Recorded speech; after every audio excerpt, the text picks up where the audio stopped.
আলুর দম খেতে ভালোবাসেন না এমন বাঙালি কিন্তু খুব কমই আছেন। সবাই খুব ভালোভাবে আলুর দম রান্না করতে পারেন, কিন্তু আমি কিভাবে করেছি সেটাই আমি আপনাদের সাথে আজকে শেয়ার করব। খুব কম সময়ের মধ্যে নামমাত্র উপকরণ দিয়ে কিভাবে অসাধারণ স্বাদের আলুর দম তৈরি করা যায় সেটা আপনাদের সাথে শেয়ার করছি। এর জন্য আমি আলু সিদ্ধ করে নিয়েছি প্রেসার কুকারে।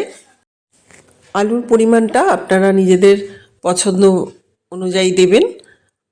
আলু সিদ্ধ করে আমি খোসা ছাড়িয়ে রেখে দিয়েছি। এদিকে কড়াইতে আমি সর্ষের তেল দিয়ে দিলাম।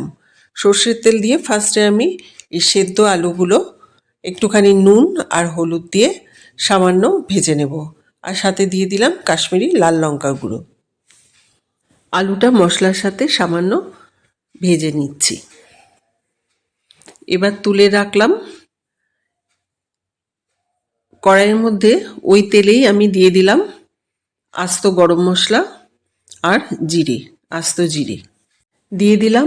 মাঝারি সাইজের একটা পেঁয়াজ কুচি। পেঁয়াজটা আমি সামান্য ভাজা ভাজা করে নিচ্ছি। আর এদিকে একটা মশলা আমি তৈরি করে রাখছি। এটা বাটিতে আমি নিয়ে নিলাম হলুদ গুঁড়ো, জিরে গুঁড়ো, ধনে গুঁড়ো, আর নিয়ে নিচ্ছি কাশ্মীরি লাল লঙ্কার গুঁড়ো। এটা একটু জল দিয়ে আমি গুলে রেখে দিচ্ছি। অন্যদিকে মিক্সিতে আমি পেঁয়াজ, লঙ্কা, ধনেপাতা, আদা, রসুন সব পেস্ট করে নিয়েছি। সেই পেস্টটা আমি কড়াইতে সেটা আমি এই পেঁয়াজের মধ্যে ঢেলে দিলাম। খুব ভালো করে কষিয়ে নিচ্ছি। কাঁচা গন্ধটা চলে যাওয়া অবধি একটু কষিয়ে নিলাম। আর তার সাথে আমি দিয়ে দিলাম যে মশলাটা আমি জলে গুলে রেখেছিলাম, সেই মশলাগুলো দিয়ে দিলাম। এখন দিয়ে দিচ্ছি 3-4 চামচ ফ্যাটানো টক দই। টক দইটা নর্মাল টেম্পারেচারে ছিল, আমি খুব ভালো করে ফিটিয়ে মশলার মধ্যে দিয়ে দিলাম। সমস্ত কিছু একসাথে খুব ভালো করে কষিয়ে নিচ্ছি।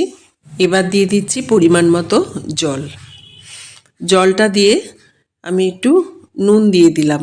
নুনটা আমি এতক্ষণ দিইনি, আগে সামান্য আলু ভাজার সময় দিয়েছিলাম।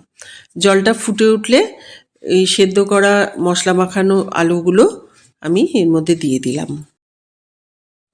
মিনিট 5 ফুটতে দেব। আলু তো আগে সেদ্ধ করাই আছে। একটুখানি ফুটে উঠলে আমি এর মধ্যে এবার দিয়ে দিচ্ছি কসুরি মেথি।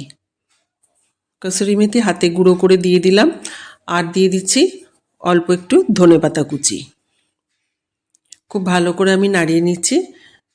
যতটা গ্রেভি আপনারা পছন্দ করবেন ততটাই রাখবেন। দিয়ে দিলাম গরম মশলার গুঁড়ো।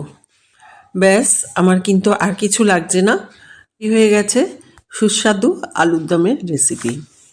আপনারা বাড়িতে এভাবে করবেন, দেখবেন খুব কম সময় লাগে এবং খেতেও কিন্তু ভীষণই ভালো হয়। আলুর দম আপনারা ভাত, রুটি, লুচি, পরোটা সব কিছুর সাথেই কিন্তু খেতে পারেন। আশা করি আমার রেসিপিটি আপনাদের সকলেরই ভালো লেগেছে। যদি ভালো লেগে থাকে তাহলে আমার চ্যানেল সোমালিয়াস ক্রিয়েশনকে একটা লাইক, শেয়ার ও সাবস্ক্রাইব করার জন্য অনুরোধ রইল। সবাই ভালো থাকবেন, সুস্থ থাকবেন। এরকম আরও সহজ রেসিপি নিয়ে আপনাদের কাছে চলে আসব।